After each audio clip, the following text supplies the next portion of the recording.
Olá, boa noite, ou bom dia, ou boa tarde, dependendo do horário que você estiver assistindo esse vídeo. Mais uma vez nós estamos tendo a oportunidade de estar compartilhando com os irmãos, com todos aqueles que vão assistir esse vídeo, um pouco do que nós temos aprendido da palavra de Deus. E hoje nós vamos pensar um pouco a respeito da fé. É algo que nesses tempos difíceis é muito importante para nós estarmos perseverando na fé. E hoje nós vamos ver um exemplo de fé, e uma fé que foi inclusive elogiada por Jesus. O texto que nós vamos pensar está em Lucas, no Evangelho de Lucas, no capítulo 7. Nós vamos ler dos versículos de 1 ao 10. É uma passagem bem conhecida que fala a respeito da cura do servo e do centurião em Cafarnaum. Lucas capítulo 7, os versículos de 1 a 10. Vou estar lendo. Na minha tradução, a NVI diz o seguinte: Tendo terminado de dizer tudo isso ao povo, Jesus entrou em Cafarnaum. Ali estava o servo de um centurião doente, quase à morte, a quem o seu senhor estimava muito. Ele ouviu falar de Jesus e enviou-lhe alguns líderes religiosos dos judeus, pedindo-lhe que fosse curar o seu servo. Chegando-se a Jesus, suplicaram-lhe com insistência: Este homem merece que faças isso, porque ama a nossa nação e construiu a nossa sinagoga. Jesus foi com eles. Já estava perto da casa, quando o centurião mandou amigos dizer a Jesus: Senhor, não te incomodes, pois não mereço receber-te debaixo do meu teto. Por isso, nem me considerei digno de ir ao teu encontro. Mas diz uma palavra e meu servo será curado. Pois eu também sou homem sujeito à autoridade e com soldados sob o meu comando. Digo a um vá e ele vai, e a outro venha e ele vem. Digo ao meu servo, faça isso e ele faz. Ao ouvir isso, Jesus admirou-se e, voltando-se para a multidão que o seguia, disse: Eu lhes digo que nem em Israel encontrei tamanha fé. Então os homens que haviam sido enviados voltaram para casa e encontraram o servo restabelecido. Vamos orar.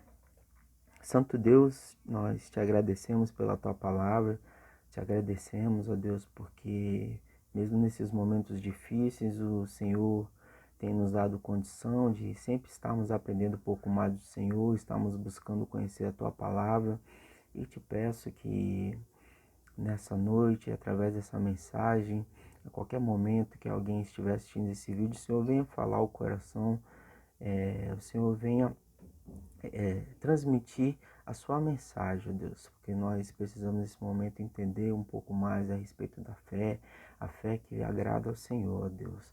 Nós possamos estar entendendo e colocando em prática aquilo que vamos aprender aqui, e que o Senhor venha nos abençoar, Pai, no decorrer da semana que está por vir. É o que nós te pedimos, em nome de Jesus. Amém.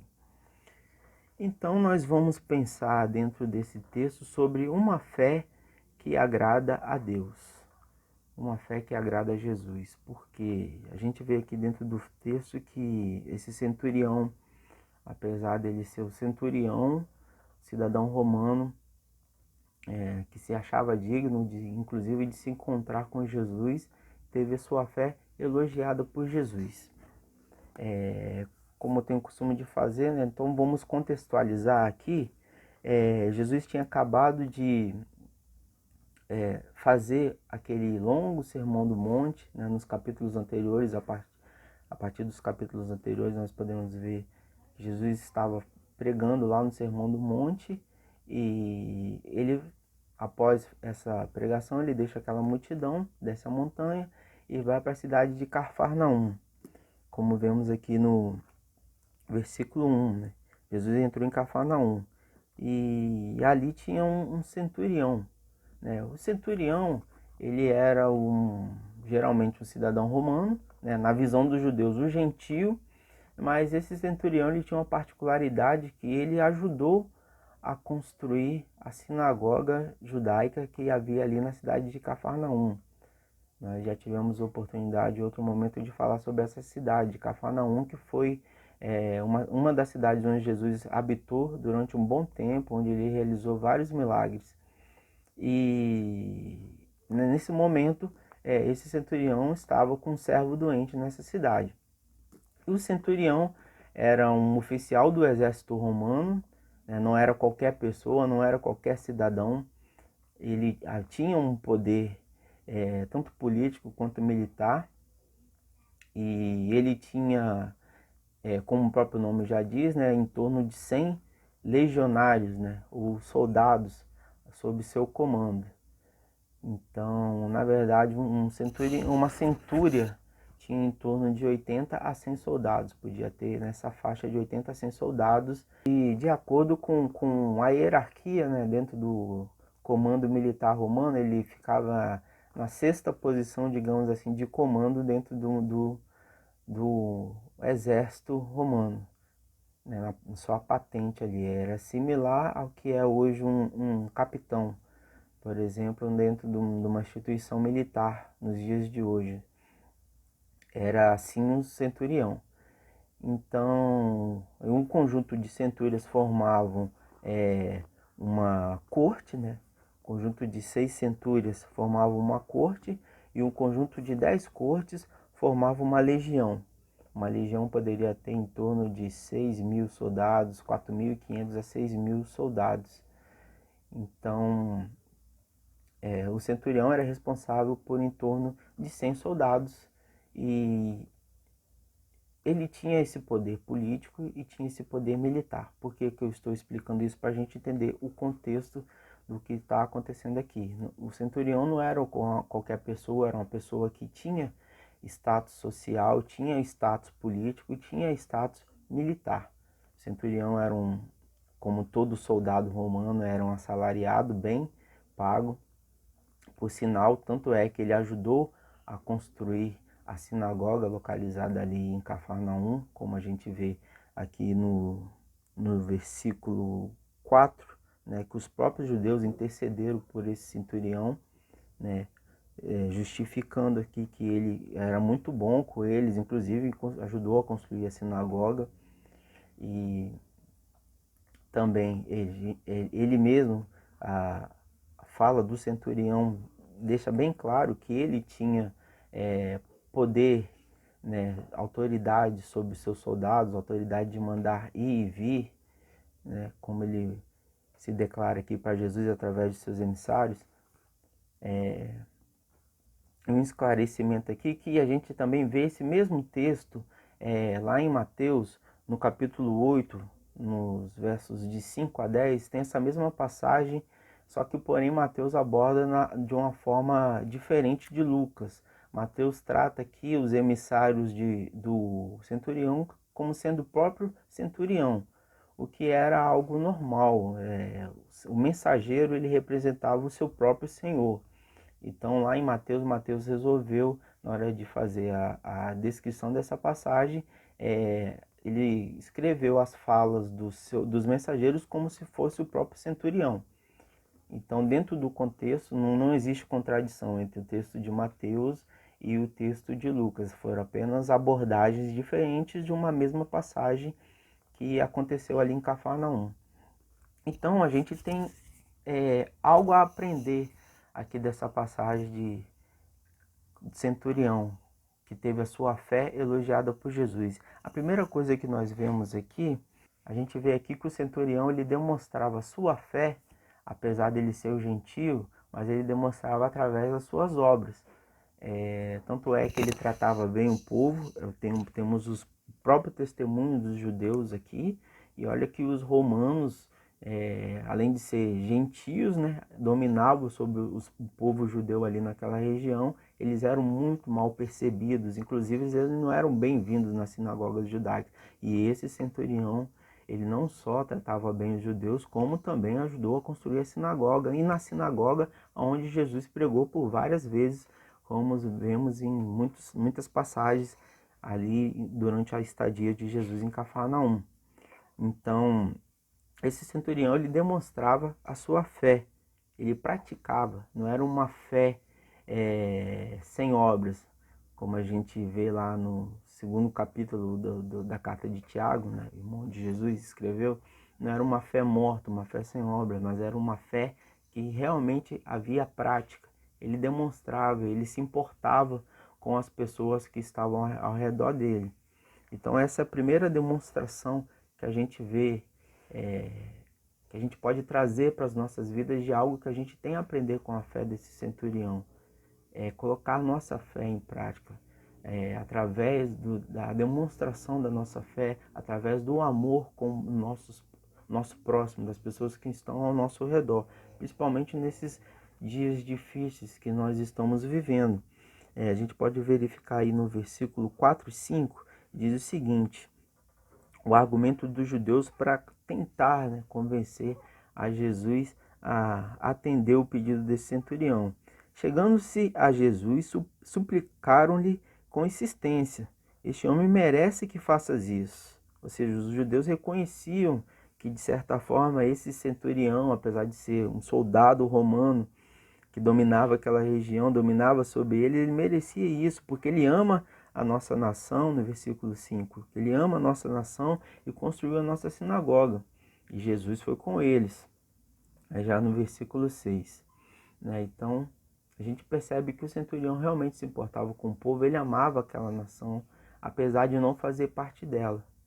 Ele demonstrava o respeito e a sua fé através das suas obras. Então é algo que a gente vê primeiro aqui nesse texto e que a gente deve levar como aprendizado. Outra coisa que nós devemos levar como aprendizado está aí no versículo 6. Jesus foi com eles e já estava perto da casa quando o centurião mandou amigos dizer a Jesus: Senhor, não te incomodes, pois não mereço receber-te debaixo do meu teto. Como eu falei, né, um pouco a respeito do que é o centurião. O centurião era alguém com alto status, tanto econômico, tanto político, quanto militar. Então, era alguém que poderia, digamos assim, ter de tudo, né, que lhe fosse possível. Mas ele foi alguém que resolveu abrir mão de sua autossuficiência, abrir mão do seu alto poder, do poder das suas próprias mãos, para se humilhar perante a Jesus.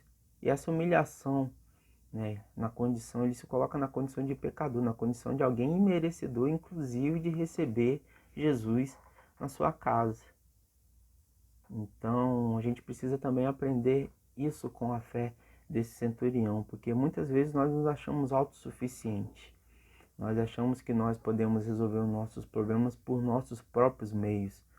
Inclusive, muitos cristãos acham que por ter a sua fé os torna autossuficientes. Porque eu sou protegido por Deus, eu posso todas as coisas. A Bíblia fala que nem tudo convém. Nós não podemos fazer tudo. Nós não podemos tentar o Senhor, nosso Deus. Então nós devemos buscar fazer as coisas de acordo com a vontade de Deus. A autossuficiência ela não pode ser um empecilho à nossa salvação nem à nossa santificação, que muitas vezes nós achamos que já estamos salvos, então não precisamos mais buscar a Deus em oração, buscar a Deus no estudo da palavra, buscar a Deus assistindo aos cultos da nossa igreja, buscar a Deus participando das atividades da nossa igreja, ainda que às vezes no nosso atual momento não seja de forma presencial, nós às vezes achamos que não precisamos disso, porque temos fé, somos autossuficientes.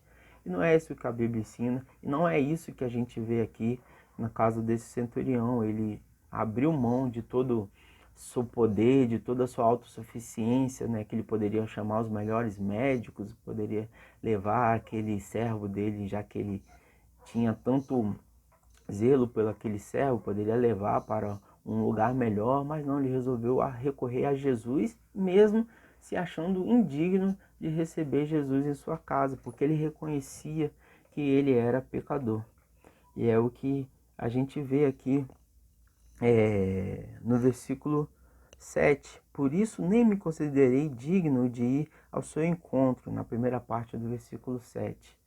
Porque ele entendeu que ele não era digno de receber, porque ele era pecador. E Jesus até um momento não fez nenhum comentário aqui. Eu creio que ele ficou só observando todo esse relato. Os judeus foram lá, falaram bem, elogiaram inclusive. Olha, esse romano, esse centurião, ele tem nos tratado bem, inclusive ele vestiu na nossa sinagoga. Aí Jesus já se coloca à disposição para ir lá. Ó, já caminho, aí já vem a segunda manifestação de fé desse centurião. Senhor, não sou digno de te receber na minha casa. Então também abrindo mão da sua autossuficiência. Olha, mas diz uma palavra, aí no versículo 7, a segunda parte. Mas diz uma palavra e o meu servo será curado. Além dele abrir a mão do seu poder, da sua autossuficiência, do seu status como centurião, ele coloca tudo nas mãos de Jesus. Ele diz assim: diga uma palavra, mas diz uma palavra e o meu servo será curado. E muitas vezes nós não acreditamos de fato que Jesus Cristo é a palavra de Deus. Muitas vezes temos essa dificuldade de aceitar de que a palavra de Jesus é suficiente para nós, é suficiente para realizar milagres, é suficiente para mudar a história, a nossa história inclusive, mudar a história das pessoas ao nosso redor. Então esse centurião diz a Jesus, diga só uma só palavra e ele será curado. Aí vamos dar uma olhada lá em João capítulo 1, os versículos de 1 a 3, João capítulo 1, os versículos de 1 a 3, vai nos dizer o seguinte: no princípio era o verbo, e o verbo estava com Deus, e o verbo era Deus. Ele estava no princípio com Deus. Todas as coisas foram feitas por eles, e sem ele nada do que foi feito se fez. Também temos Salmo 33, no versículo 8, vai dizer o seguinte: tema toda a terra ao Senhor, temam todos os moradores do mundo. Porque ele falou e foi feito, mandou e logo apareceu. Versículo 9. Ou seja, Jesus é a palavra de Deus. E aqui a gente vê esse centurião reconhecendo que a palavra de Jesus era suficiente para curar aquele servo. A palavra que João falou ali no versículo 1, a palavra que o Salmo 33 fala aqui no versículo 8 e 9, que ele falou e tudo foi feito, e tudo apareceu. Então essa é a fé do centurião de Cafarnaum, mas um aprendizado para a gente, alguém que crê que Jesus de fato é a palavra, que a palavra de Deus tem poder, poder inclusive de curar, poder inclusive de salvar. Mas novamente Jesus também não fez nenhum comentário até aqui. Aí continuando no versículo 8, nós temos a continuação do recado aqui que o centurião mandou para Jesus através dos seus mensageiros. Pois eu também sou homem sujeito à autoridade, com soldados sob o meu comando. Digo a um vá e ele vai, eu digo a outro venha e ele vem, eu digo ao meu servo faça isso e ele faz. Ou seja, ele está dizendo aqui, olha, eu tenho autoridade. Eu sei o que é ter autoridade, assim como o Senhor. Sei que o Senhor tem autoridade, mas a minha autoridade não é como a sua autoridade. Tanto é que eu não sou digno de te receber. Eu sei que o Senhor, apenas com uma palavra, é capaz de resolver o meu problema, é capaz de salvar o meu servo. E a gente vê aqui que ele está fazendo um pedido, Além da fé dele estar baseada de que Jesus tinha o poder, por meio da sua palavra, de fazer qualquer coisa, ele não estava fazendo o pedido para ele mesmo, ele estava fazendo o pedido para o servo dele. Olha só, ele se preocupava com o povo judeu, amava aquela nação, amava aquele povo, é o testemunho que o próprio povo leva para Jesus. E quando ele tem a oportunidade de receber a Jesus em sua casa, ele se coloca na posição de humildade de alguém, olha, eu sou de pecador, Eu sou pecador, não sou digno de te receber na minha casa, mas eu te faço esse pedido. Cura o meu servo. O pedido que ele faz não é nem para ele, é para uma outra pessoa, é para o servo dele. E, inclusive, ele dá argumento, eu sei o que é autoridade, eu sei o que é ter autoridade. E eu reconheço que o Senhor tem autoridade, basta o Senhor dizer uma palavra. Provavelmente esse centurião, ele conhecia a palavra de Deus. Tanto é que é reconhecida a fé dele por meio de Jesus. Jesus reconhece a fé desse homem. Aqui a gente vai ver mais para frente, como nós já lemos. De fato ele conhecia a palavra de Deus, porque A fé veio por meio de ouvir a palavra de Deus, né? Como diz lá no livro de Romanos. Então, se ele tinha fé, provavelmente ele conhecia a palavra de Deus. Com certeza ele conhecia a palavra de Deus. E ele conhecia que Jesus era a palavra de Deus. Como nós vimos lá em Salmo, que por meio da palavra Jesus poderia fazer qualquer coisa. E ele reconhece aqui a autoridade de Jesus. E Jesus, ao ver isso, ao ouvir todo esse testemunho, não só do povo, mas também do próprio centurião, sem encontrar com o centurião, Jesus, ao ouvir isso, no versículo 9, a gente vai ver o seguinte: Jesus admirou-se dele e, voltando-se para a multidão que o seguia, disse: Eu lhes digo que nem em Israel encontrei tamanha fé. Ou seja, todo esse testemunho aqui, como eu falei, né, esse centurião, a fé desse centurião serve de exemplo para nós. Como a gente vê lá em Hebreus, no capítulo 11, a respeito da fé, a gente pode ver o seguinte, que vamos ver, né, a partir do versículo 1. Ora, a fé é o firme fundamento das coisas que se esperam e a prova das coisas que não se veem. Por ela os antigos alcançaram o testemunho. Pela fé entendemos que os mundos pela palavra de Deus foram criados, de maneira que aquilo que não se vê foi feito do que é aparente. Lá no Salmo 33, 8 e 9. Tema toda a terra ao Senhor, temam-no todos os moradores do mundo, porque falou e foi feito, mandou e logo apareceu. Falando da criação, João 1, versículo 3. Todas as coisas foram feitas por ele, sem ele nada do que foi feito se fez.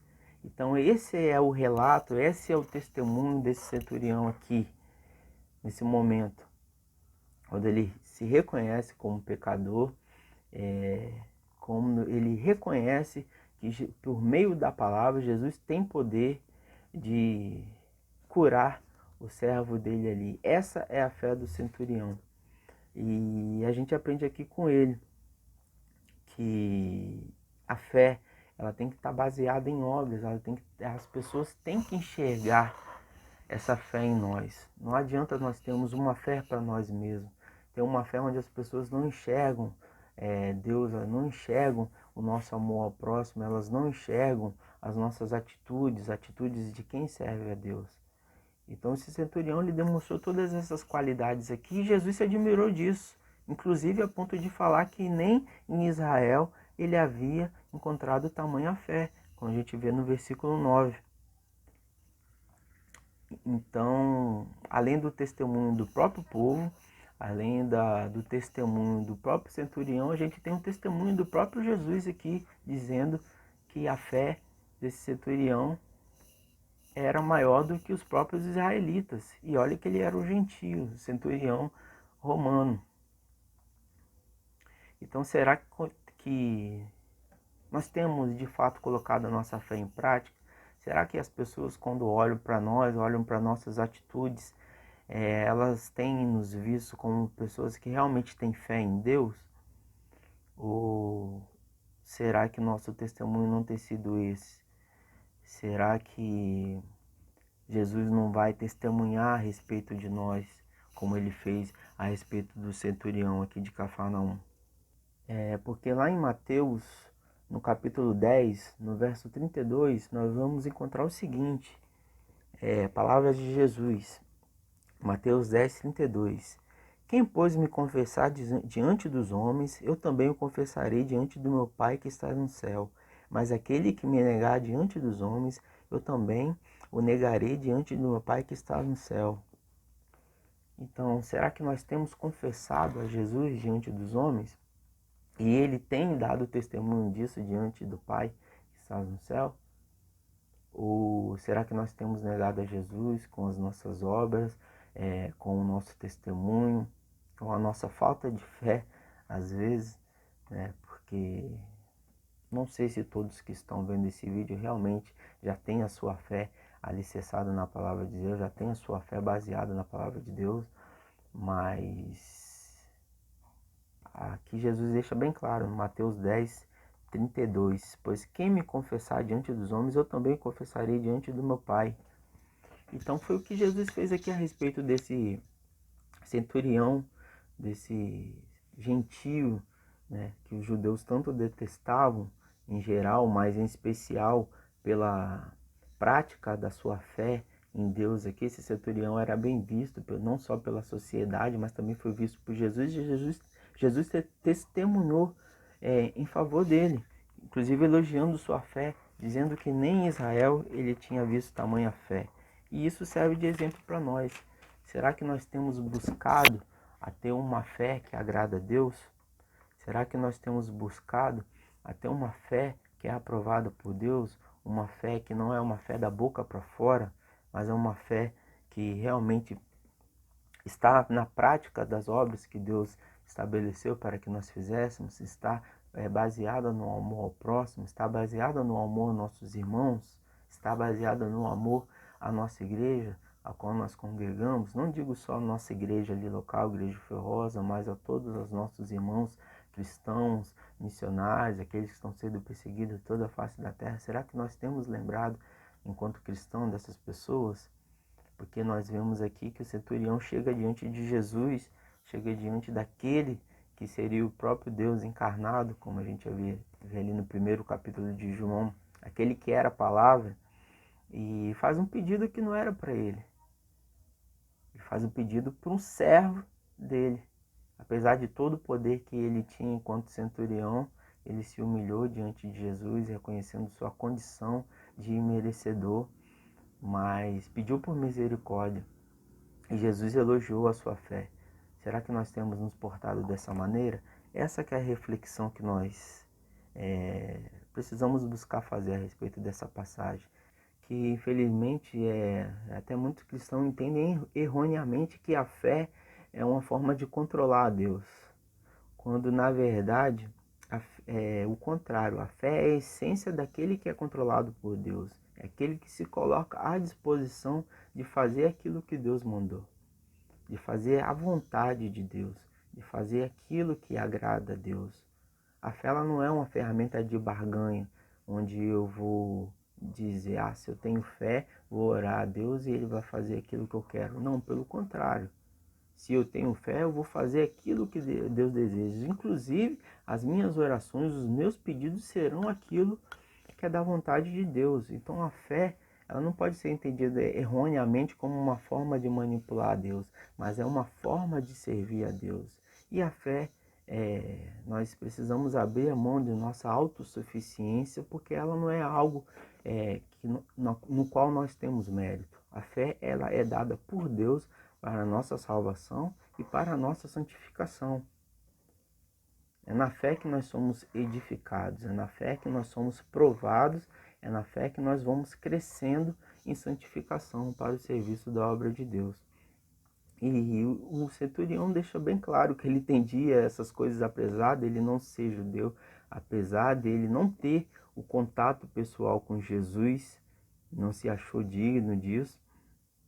E Jesus, mais uma vez, elogiou a fé daquele centurião.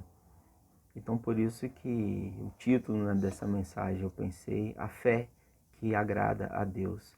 E será que nós temos buscado ter uma fé que agrada a Deus, uma fé prática, uma fé que busca fazer a vontade de Deus, que busca testemunhar as pessoas que estão em nosso ao redor, que nós realmente buscamos a Deus, que nós amamos ao nosso próximo, que nós amamos ao nosso irmão, que nós amamos a nossa igreja, que nós buscamos nos envolver com as coisas do reino e não estamos buscando coisas, vantagens pessoais para nós mesmos.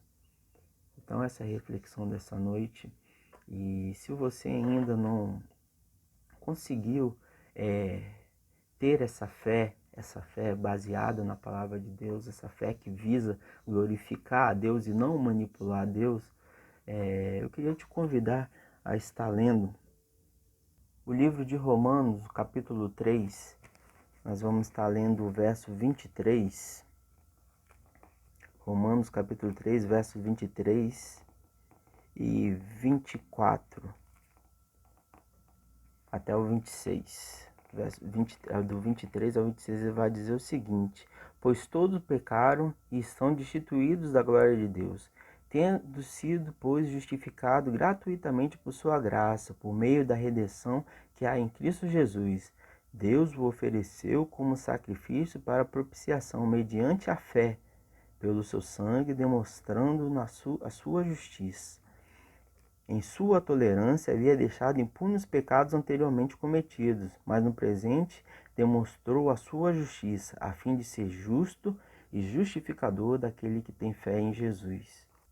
Ou seja, o texto nos diz aqui que aqueles que têm fé em Jesus são justificados por essa fé em Jesus. Não há mérito próprio, não há nada que o homem possa fazer, não há nada que o homem faça por si mesmo que vai lhe trazer essa justificação, que vai lhe trazer essa salvação.